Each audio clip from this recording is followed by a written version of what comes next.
Welcome back to the E30 project. In the last two videos, I did some maintenance on the rear drum brakes, as well as spray painted the front brake calipers with some high temperature paint. In this video, we are going to install the new front brake parts on the car.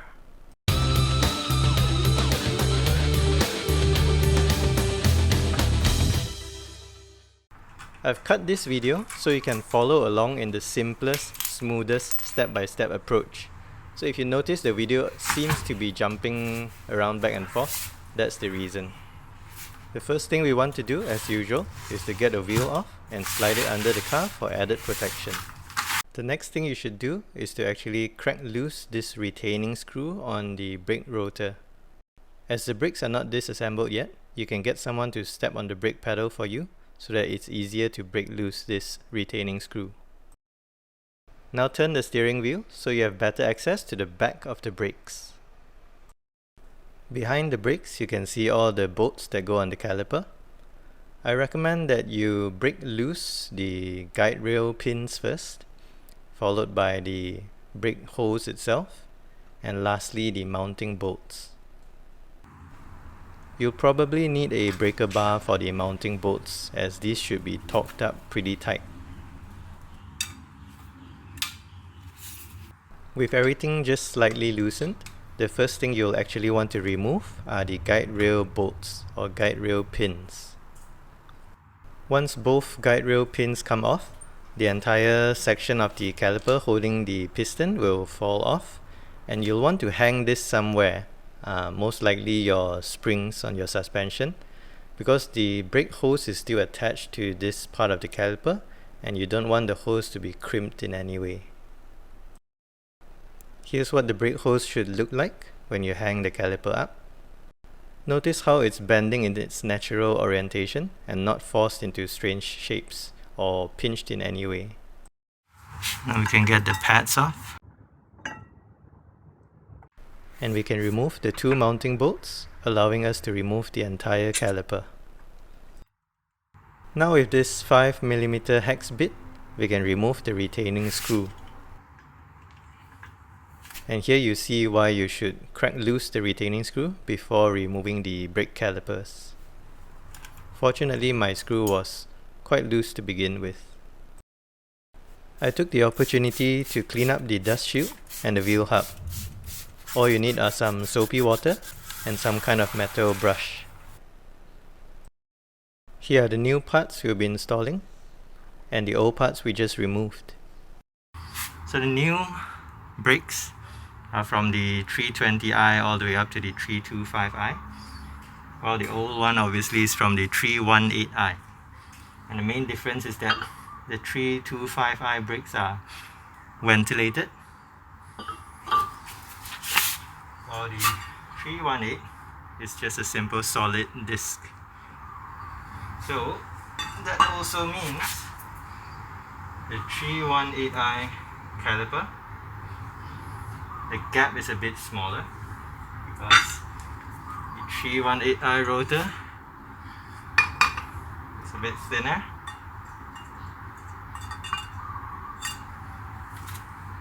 So if you're going to get the 325i rotor, the 318i caliper will not clear the rotor. There's not enough room here. That's why we need these 325i calipers, which have a bit bigger clearance. So with new rotors, they usually have a oily coating on it to prevent rust. You gotta remove that film with some brake cleaner.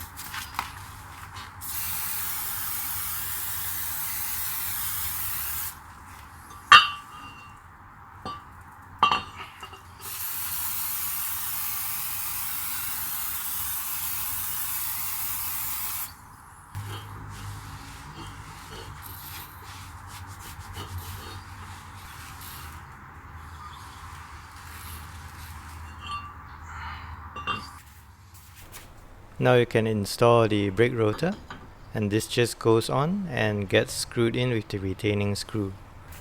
It doesn't need to be very tight, It just needs to not come loose when you're driving. And this part of the caliper just gets mounted with 2 bolts. Slightly, just holding the caliper in place. We're going to get our blue thread locker and apply it to the other side.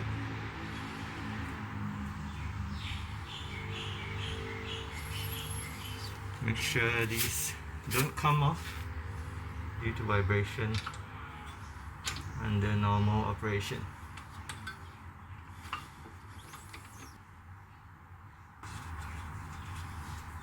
Hand tight.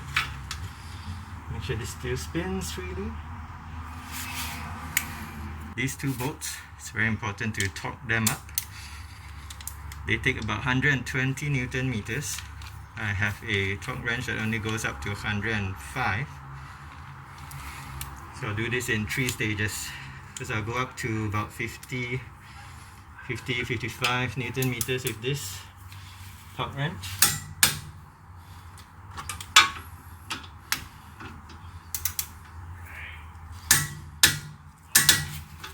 And then I'll tighten this up to the max.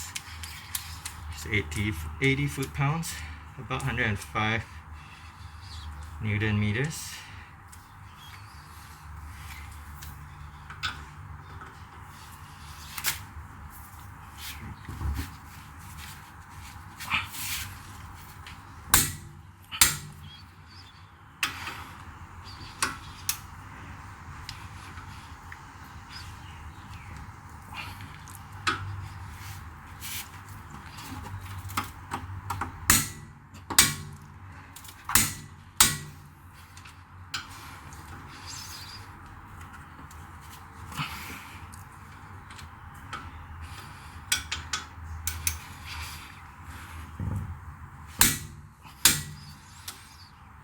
So that's 105, not quite enough. And I'll just hand tighten very slightly more.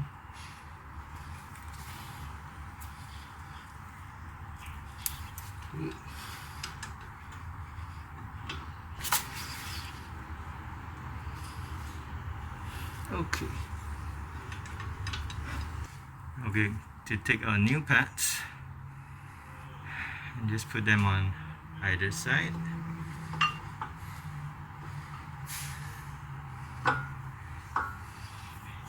Make sure they slide in and out. Don't get caught on anything. And before we put the other half of the caliper on, I've got some silicone grease. It's going to apply a bit to the back of each pad.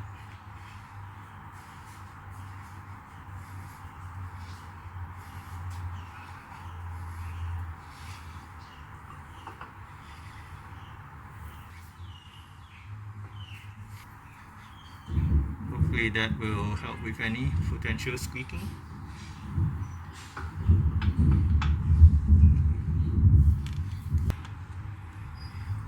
Disconnect the brake hose from the old caliper and reattach it to the new caliper. Could get a little bit messy. So we'll get a bucket. And we've got a 14mm.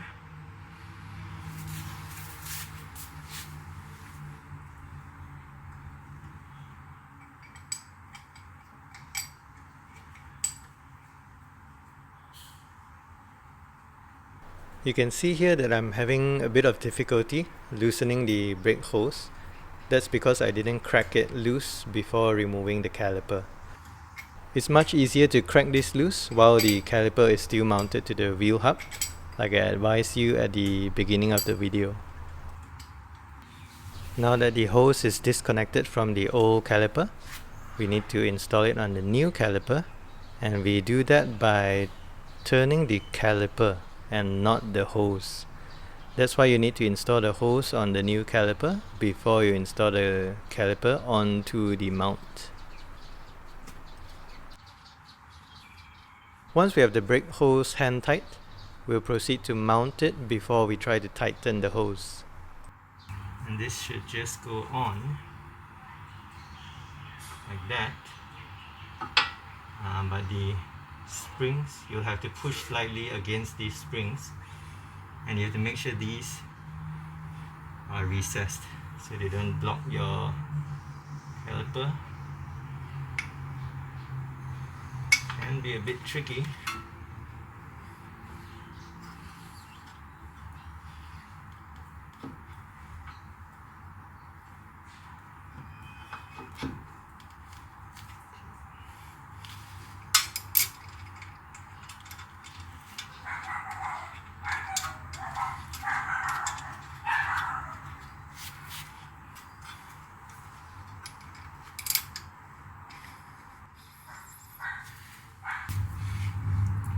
$15mm spanner.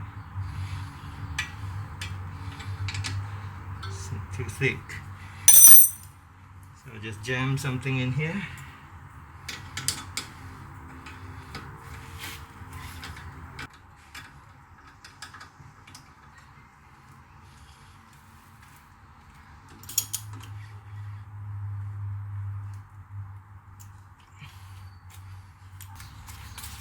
Don't forget to tighten the brake hose, and then you can give the whole thing a good clean up.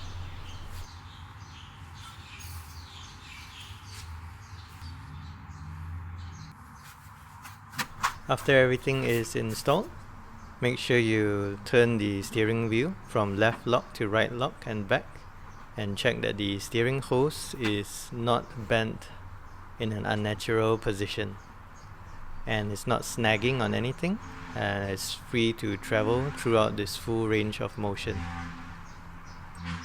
And that's it for this video. I had planned to also drain the brake fluid in this video, but it's already a bit longer than I expected. So stay tuned, subscribe, and watch out for the next video. Bye!